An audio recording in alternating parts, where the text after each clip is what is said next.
আছেন, সুস্থ আছেন। আমাদের কাছে আজকের সকালটা যেন একটু আলাদা।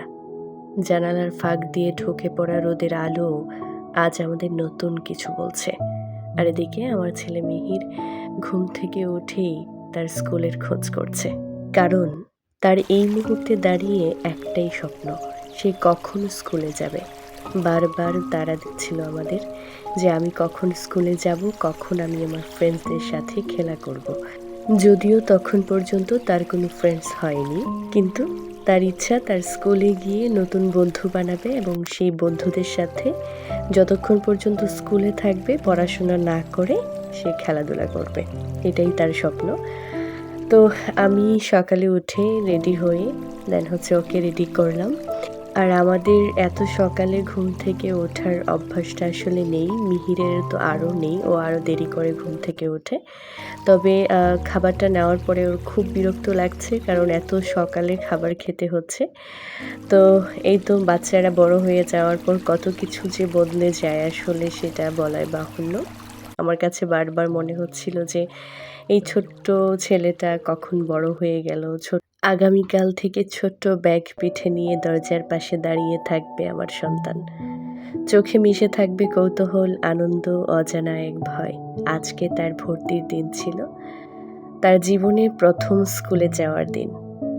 বারবার মনে হচ্ছিল গতকালও সে আমার অরণায় ধরে হাঁটতে শিখেছে। আর আজ সে ছোট্ট জগৎ ছেড়ে নতুন এক দুনিয়ার দিকে পা বাড়াচ্ছে। তার ছোট্ট হাতটা শক্ত করে ধরে রাখতে ইচ্ছে করছে। বলতে ইচ্ছে করছে, আরেকটু থেকে যা। সময়টা আরেকটু থেমে যাক। আমার এই ছোট্ট ছেলেটা আরেকটু পরে বড় হোক। কিন্তু জানি এই ছেড়ে দেওয়ার মাঝেই লুকিয়ে আছে তার বড় হয়ে ওঠার গল্প। এদিকে আমি আর আমার হাসব্যান্ড দুজনেই খুবই এক্সাইটেড ছিলাম, কারণ আমাদের একমাত্র আদরের সন্তান ১ম স্কুলে যাচ্ছে। যদিও ওর বাবার অফিস ছিল, লেট হয়ে যাচ্ছিল তবুও। আর আমি আমাদের একমাত্র বাচ্চার স্মরণীয় দিনটাকে ভিডিও করে রাখছিলাম। পরে মিহিরকে বললাম, "মিহির আমাদের দুজনকে সালাম করে তারপরে স্কুলে যাবে।" তো সে ওইভাবে পারফেক্টলি নিয়ম মাফিক ইসলামের যে নিয়ম আছে সেরকমভাবে সালাম করা এখনো শিখেনি। আবার অনেকে এটাকে অনেক কিছু বলতে পারেন, তবে ক্ষমা সুন্দর দৃষ্টিতে দেখার জন্য অনুরোধ করছি। তারপরে আমরা বের হয়ে গেলাম। আমি, ওর বাবা এবং ও দুজনেই হাঁটছে। আমার কাছে অজানা একটা ভয় কাজ করছে।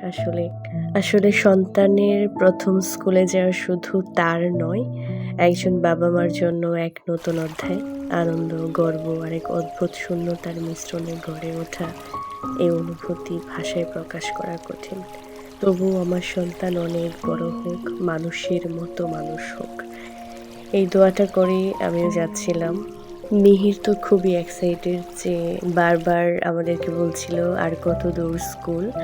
বেসিক্যালি সে রাস্তা সম্পর্কে এতটাও অবগত না, যদিও সে অনেকবার এই রাস্তা দিয়ে অনেক জায়গায় গিয়েছে।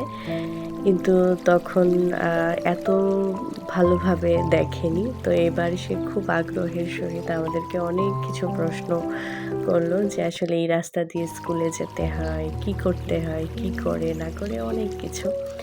এই তো তারপর মিহির স্কুলে চলে গেল এবং আমরা ভর্তি করিয়ে ফেললাম। তারপর নতুন মিসের সাথে মিহিরের দেখা এবং সে ওখানে গিয়ে হোয়াইট বোর্ডের মধ্যে লেখা শুরু করে দিয়েছে এবং মিহিরের গিয়ে ওখানে একটা ফ্রেন্ডও হয়ে গিয়েছে। তারা মোটামুটি প্রায় সমবয়সীই ছিল। এই তো খুবই আ তার খুব ভাল লাগছে এবং যখন আমি বাসায় ফিরলাম তখন তাকে সবাই যখন জিজ্ঞেস করলো, "মিহির আসলে কেমন লাগছে তোমার স্কুলটা?" সে তখন এটাই বলল যে, "আমি ওখানে অনেক খেলা করতে পারবো।" এদিকে সব টিচারদের সাথেই ওর পরিচয় হলো। সবাই খুব আন্তরিক এবং আন্তরিকতার সহিত ওকে গ্রহণ করলো। সবাই মিহিরের জন্য দোয়া করবেন। ধন্যবাদ।